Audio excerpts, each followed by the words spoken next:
এই ভিডিওটা কয়েক মাস আগে বেশ ভাইরাল হয়েছিল।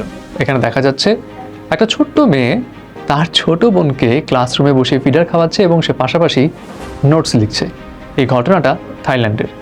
10 বছর বয়সী এই ছোট মেয়ের মা একজন কর্মজীবী নারী। সো কাজের সুবাদেই এবং ব্যস্ততার খাতিরেই সেই নারী তার ছোট সন্তানের দেখভালের দায়িত্ব দিয়েছিল সেই বড় বোনের কাঁধে। এবং এই বড় বোন এতটাই ম্যাচিউরড যে সে স্কুল স্কিপ না করে স্কুলে গিয়ে ক্লাসরুমে মনোযোগ সহকারে নোটস লিখছে এবং তার ছোট বোনকেও ফিডার খাওয়াচ্ছে। এই লেভেলের ম্যাচুরিটি এত ছোট একটা 10 বছর বাচ্চার মনে যে আছে, এটা আসলে সবাইকে অবাক করেছিল। শুধু এই ঘটনাই না, আমি আরেকটা ঘটনাও পড়েছিলাম। মালয়েশিয়ায় 14 বছর বয়সী এক পরিচ্ছন্ন কর্মী খুব অল্প বয়স থেকেই নিজের পরিবারের দায়িত্ব কাঁধে নিয়েছে। তার বাবা নেই এবং সে তার মায়ের খরচ চালায়, সংসারের খরচ চালায় এবং তার আরও 3 জন ছোট ভাই বোনের পড়াশোনার খরচও চালায়। এছাড়া চায়নার আরেকটা কাহিনী আছে যেটা আমার মনে খুব ভালো মতো দাগ কেটে দিয়েছিল। 10 বছরের এক ছেলে তার 6 বছর বয়সী ছোট বোনের স্কুলে ওই যে প্যারেন্টস স্পোর্টস ডে হয় না, সেটাতে পার্টিসিপেট করেছিল তাদের বাবার জায়গায়। কারণ ওই স্পোর্টস ডের 2 মাস আগে তাদের বাবা পৃথিবী ছেড়ে চলে যায়। সো এই যে এত ম্যাচিউর এইসব বাচ্চা কাচ্চারা পরিবারের দায়িত্ব রেসপন্সিবিলিটি নিজের ঘাড়ে এত অল্প বয়সে নিয়ে নিচ্ছে, এটা আমাকে খুব অবাক করেছিল। এবং এই ঘটনাগুলো নিয়ে যখন আমি আমার বন্ধুদের সঙ্গে ডিসকাস করেছিলাম যে থাইল্যান্ডের বাচ্চাটা এই কাজ করেছে, মালয়েশিয়ার এই বাচ্চা এই কাজ করছে, তখন তারা বলেছিল যে হ্যাঁ, ওই দেশে হয়তো স্মার্টফোনের প্রচলন অত বেশি না বাচ্চাদের মধ্যে, বাচ্চাদের হয়তো বাবা মারা স্মার্টফোনে অত বেশি খাটায় না, এই কারণে তাদের পরিবারের বন্ডিং অনেক ভালো এবং তারা এতটা ম্যাচিউর। ওয়েল, তাদের এই কথায় আমি হয়তো একমত হতাম যদি না আমি 2 সন্তানের বাবা না হতাম। এখন এর সাথে কি কানেকশন আমি বলি।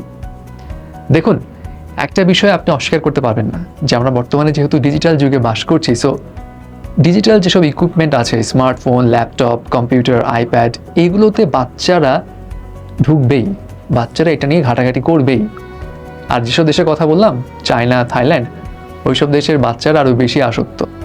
WHO একটা রিপোর্টস অনুযায়ী যেখানে বাচ্চাদেরকে সপ্তাহে 16 ঘন্টার বেশি স্মার্টফোন না দেওয়ার পরামর্শ দেয়, সেই জায়গায় ওই দেশের বাচ্চারা সপ্তাহে 35 ঘন্টার বেশি স্মার্টফোনের পিছিয়ে সময় নষ্ট করে। সো বুঝতেই পারছেন তারা কতটা আসক্ত স্মার্টফোনের প্রতি। এখন আমার কাছে মনে হয় এই যে বাচ্চারা এত ম্যাচিউরড, এখানে অ্যাকচুয়ালি স্মার্টফোনের কোনো কানেকশন নেই।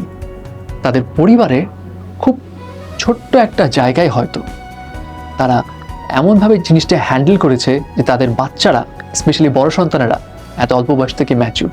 আমি আমার পার্সোনাল লাইফের একটা ঘটনা বলি এবং আমার কি এক্সপিরিয়েন্স সেটা একটু বলি, তাহলে বুঝতে পারবেন। আমার থেকে আমার ছোটো বোনের বয়সের ব্যবধান 5 বছর। সো আমার যখন 5 বছর হয় তখন আমার ছোটো বোনের জন্ম হয়।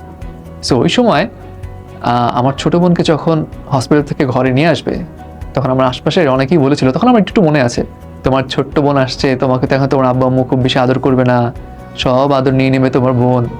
মজার ছলে বললেও আমি তো ছোটো বাচ্চা, আমি আর কি বুঝি, আমি তো চাই আদর। সো আমার আদরে ভাগ বসাবে, এটা তো আমার খারাপ লাগবেই। সো আমি শুনেছিলাম যে আমার ছোটো বোনকে যখন ঘরে নিয়ে আসে তখন আমি নাকি একটু জেলাস ছিলাম এবং আমার বোনকে আমি তখন খামচি দিতে গেছিলাম। সো এটা একটা বিষয়। আর আমি আমার সন্তানদের কথা বলি, আমার মেয়ের বয়স যখন 1.5 বছরের একটু বেশি, তখন আমার ছেলে সন্তানের জন্ম হয় এবং ওই সময় আমিও ভয় ছিলাম যে আমাকে যেভাবে মানুষজন বলেছিল যে তোমার ছোটো বোন আসছে বলে তোমার আদর যত্নের ভাগ কমে যাবে, আমার মেয়েকে আবার না বলে বসে। সে তো আরও ছোটো, 1.5 বছর। সে যদি এইসব কথাগুলো শুনে, কারণ সে তো তখন থেকেই আরও বেশি আদর যত্নে অভ্যস্ত, তো সে যদি তখন এই কথাগুলো শুনে যে একজন এসে তার আদরের ভাগ নিয়ে নেবে, তখন তার ছোট্ট মনে কেমন প্রভাব পড়বে, এটা নিয়ে আমি খুব টেনশনে ছিলাম। সো এই জায়গায় আমার ওয়াইফ খুব বুদ্ধিমত্তার সঙ্গে কাজ করে।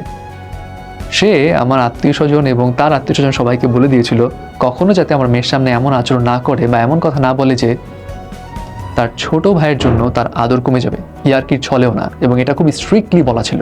আর আমরাও আমার মেয়েকে শুরু থেকে এমনভাবে একটা ট্রিট করেছিলাম যে তোমার ছোট ভাই আসছে মানে তোমার একটা খেলার সাথী আসছে এবং এই ভাইকে তোমার দেখভাল করতে হবে, যত্ন নিতে হবে। ট্রাস্ট মি, যখন আমি আমার ছোট ছেলেকে ঘরে নিয়ে আসি তখন আমার মেয়ে তো অনেক এক্সাইটেড ছিল, অ্যাট দ্য সেম টাইম যত্ন আদিতেও ওই ছোট্ট মেয়ে এগিয়ে যাচ্ছিল, ডাইপার এনে দিচ্ছিল, বাবু কাঁদছে, তাকে যে আদর করার চেষ্টা করছিল, কাঁথা আগিয়ে দিচ্ছিল। মানে সে মোটেও হিংসা করেনি, বরং সে সাদরে আনন্দের সঙ্গে গ্রহণ করেছে তার ছোট ভাইকে। এবং এখনও এখনও সে মাঝে মধ্যেই তার ভাইয়ের সঙ্গে, ছোট তো তারপরেও আদর করে, একটু কোলে নিয়ে ঘুম পাড়ানোর চেষ্টা করে, কোলে নিতে পারে না তারপরেও চেষ্টা করে, কানলে বাবুকে থামানোর চেষ্টা করে। আবার আমাদের মধ্যে কেউ যদি বলে তোমার ভাইকে কিন্তু এখন পিট্টু দিব, সে অনেক রেগে যায়।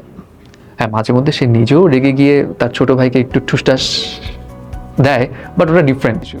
সো আমার কথা সারসংক্ষেপ হলো এটাই, ছোট বাচ্চাদের মনে ম্যাচুরিটি কিভাবে নিয়ে আসবেন সেটা অ্যাকচুয়ালি ডিপেন্ড করে না স্মার্টফোন কতক্ষণ চালাচ্ছে কি চালাচ্ছে না, অ্যাকচুয়ালি ডিপেন্ড করে আপনি কিভাবে ট্রিট করছেন। ছোট ছোট চেঞ্জেস এগুলো যদি একটু খেয়াল রাখেন এবং আশেপাশের মানুষদেরকে সচেতন করেন, তাহলে বড় বাচ্চারা বা বড় সন্তানেরা খুব ছোট বয়স থেকেই অনেক রেসপন্সিবল হতে শেখে তার ছোট ভাই বোনদের দায়িত্ব নেওয়ার ক্ষেত্রে। এটা আমার কাছে মনে হয়, আমি যেটা এক্সপিরিয়েন্স ফেস করলাম সেটাই বললাম। আর এমনিতেও আমাদের দেশে কিন্তু এমন অনেক উদাহরণ আছে যেখানে বড় ভাই কিংবা বোনেরা অনেক অল্প বয়স থেকে নানা রকম কাজ করছে, সবজির দোকানে কাজ করছে, মুদির দোকানে কাজ করছে, কেন? সংসার চালাচ্ছে বা ছোট ভাই বোনের পড়াশোনার খরচ জোগাচ্ছে। কিন্তু হয়তো সব কাহিনী আমরা জানি না।